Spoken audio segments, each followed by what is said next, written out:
Hello friends, I am Dr. Sourabh Patwardhan and in this video I am going to deal with a black cataract and let's discuss how about doing Phaco in these black cataract, because many times I live stream many of my surgeries, particularly more complex surgeries like this one, black cataract, and the usual comment that I get is that it's better to do MSICS for these cases. And I do agree that MSICS cases or surgical, the technique is very essential for any cataract surgeon. And I'll be quite happy to do MSICS even in such cases. But I must tell you that most of these black cataracts I tackle using Phaco. The main reason is the small incision, because for doing MSICS for such hard grade cataract, you need to have large incision and you have to do it very well. Even if it is MSICS, if you are not good, you can damage the cornea. So what you have seen now so far is that I have stained the anterior capsule.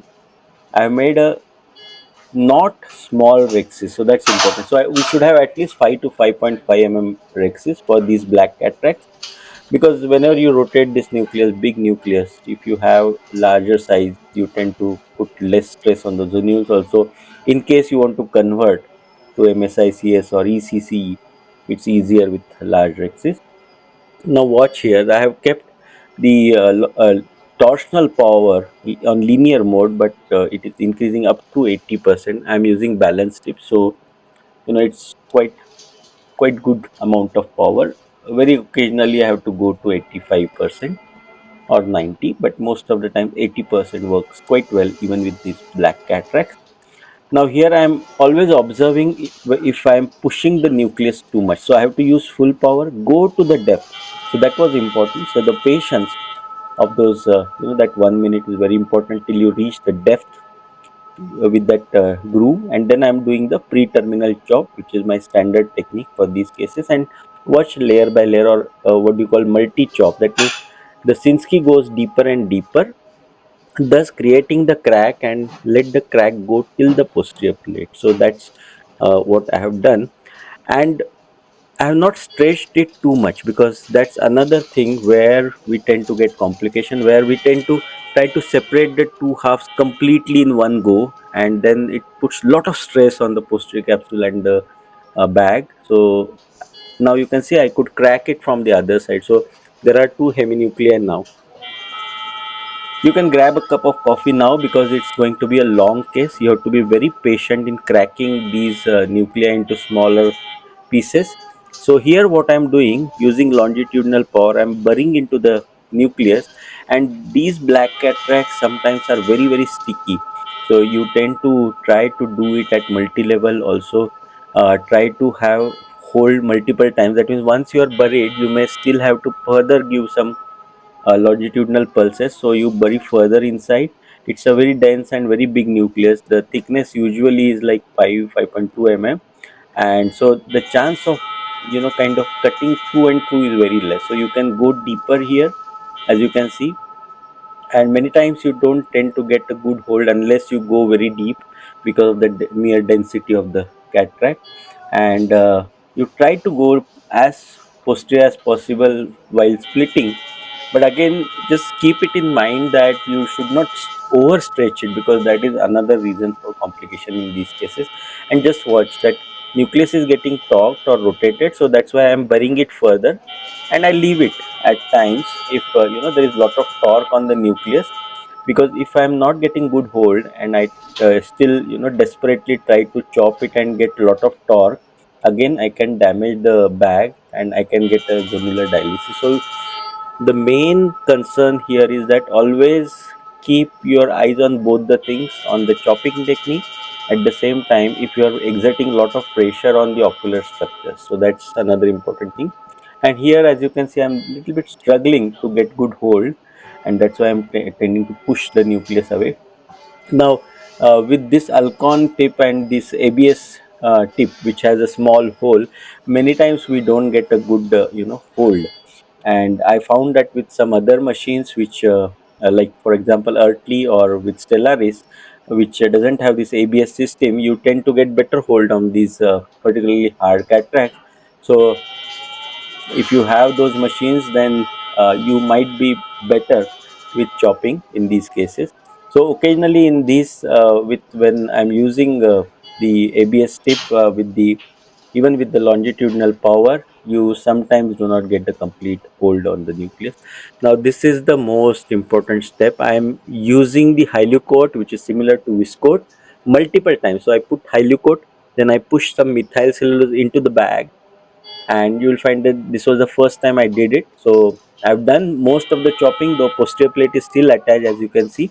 And now I'm going with the quadrant removal, because I found that there is no point in stretching the nucleus further and putting a lot of stretch.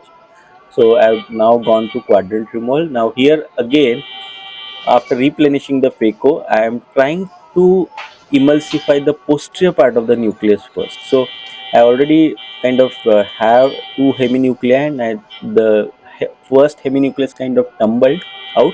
But remember, I am keeping my tip of the phaco right at the center, so it is not coming anteriorly. So that is one of the mistakes that surgeons do, that in order to take out that anterior piece, you tend to pull the phaco tip also anteriorly, and what happens that then the all the nucleus fragment also follow your tip, and they everything comes into the anterior chamber, and then you tend to give lot of phaco power near the endothelium, and that is something we have to avoid. So you can see that I could crack or emulsify here. I'm not trying lot of chopping. I'm just kind of emulsifying everything. So that's the sheer power of the torsional phaco that I am using here, and I could complete the emulsification of this heminuclear with these very dense cataract. Probably I'm using 80% power. You can also increase little bit. I always use pulses even with the torsional power, so I keep it in 80% on, 5 pulses per second. So I know how much power I am going to push in. Sometimes if you keep continuous power, sometimes you tend to lose the track of the power, particularly in torsional. Now, as you could see that the iris started fluttering, it indicated that the visco or the hylucoat which I had filled has probably come out a bit. So I am pushing it again and again. After pushing the hylucoat, I am putting some adrenaline. This is diluted adrenaline 1:2 into the eye. So the iris dilates, pupil is dilated now. Rotated the nucleus, pushed some HPMC into the back, so made it again deeper, and going ahead with the next heminucleus removal. Again, you can see that pieces are chopped, but still they are attached, which tend to happen with these black cataracts.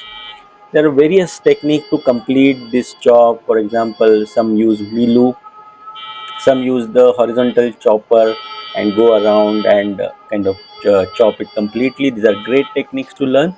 But here what I'm doing is I kind of went on the posterior surface of this heminucleus and started emulsifying it. So it starts breaking from the center, and then you have these multiple pieces which I already chopped. Another way to do it is like flower petal pattern, where you kind of emulsify the anterior part completely, so the posterior plate remains, and which you emulsify later. Now watch here, I am watching the bubble which is there in the anterior chamber just below the endothelium. Again, you can see with these hard grade cataract, the pupil tends to come down many times, so you have to replenish visco. You may have to put adrenaline again so that it dilates. This happens because nucleus tends to touch the iris more often, and it's a very dense nucleus, so it tends to mechanically rub and cause the pupillary constriction in between. So replenishing, I think I have done it now twice or thrice already, but it's very important that I keep doing it. Watch that bubble which is there under the endothelium. Now it has got free and floating freely, so that gives me idea that the visco is out from the anterior chamber, and I have to replenish. So I just reposition the last part of the piece. But before I go ahead, we have to avoid the temptation to complete the emulsification in one go. I just replenished the viscoelastic again before I went ahead for that last piece. So even if you kind of have suddenly you lose patience and try to emulsify this last piece without putting that viscoelastic, you will have a lot of edema next day. So that's important that you keep that patience till the end. So you always keep watching the endothelium, keep looking at the anterior chamber, make sure that the endothelium is well protected throughout. The piece should never travel to the anterior chamber, should not touch the endothelium. So these are the important things you keep looking for all throughout the surgery. As I said, these cases it requires lot of patience. It's not like usual 4-5 minute surgery where the emulsification takes place in less than 1 minute. Here almost like 5 to 10 minutes you need to emulsify all these pieces. Again, you could see that even for that small last piece, again I have replenished viscoelastic. So I must have done it like 4 or 5 times. There is no, number of times you need to replenish. You just wash the anterior chamber, make sure that endothelium is always protected, and the phaco tip should always be at the anterior capsule or iris plane, so it's always away from the endothelium. You have, now I have kept the microscope on retroillumination mode because I want to look at the posterior capsule fluctuation for particularly last piece, because in these dense black cataract the capsule is already stretched. There can be a antihyaloid separation already, and we tend to get these small punch holes on the posterior capsule quite often in these cases. So I have reduced the parameters also a bit for the last piece, and then the last piece is removed completely by emulsification. So that's how we remove it, and there is hardly any cortex left, definitely. So these are the cases. These are long cases. Why not MSICS? Yes, it's a good technique. You can do even MSICS, but here I could do phacoemulsification quite well under topical anesthesia, and the patient was quite comfortable. This was in fact a high myopia patient with axial length of more than 30 mm, and patient had cataract since very long time and had kind of delayed the surgery far too long, and that's why there was black cataract. So the IOL will be placed in the eye, and as I said that yes, we can go ahead with MSICS in these cases also, but if we can do fairly good phaco, why not? And you must be thinking that first thing comes into the mind is that you have done phaco in black cataract and you get corneal edema and patient is going to suffer, etc. But I would like to show you the post-op pictures. So this was 1 week post-op, and you will be able to see that the cornea is crystal clear here and no issues with cornea. These patients do very well. I have done many cases of black cataract. When do I convert to MSICS? When I feel that zonules are weak, endothelium is kind of compromised, or during the phaco I find that it's really dense, and then I couldn't divide it into heminucleus completely. Sometimes I convert to MSICS. Thank you for watching, and do try. It's a very safe technique.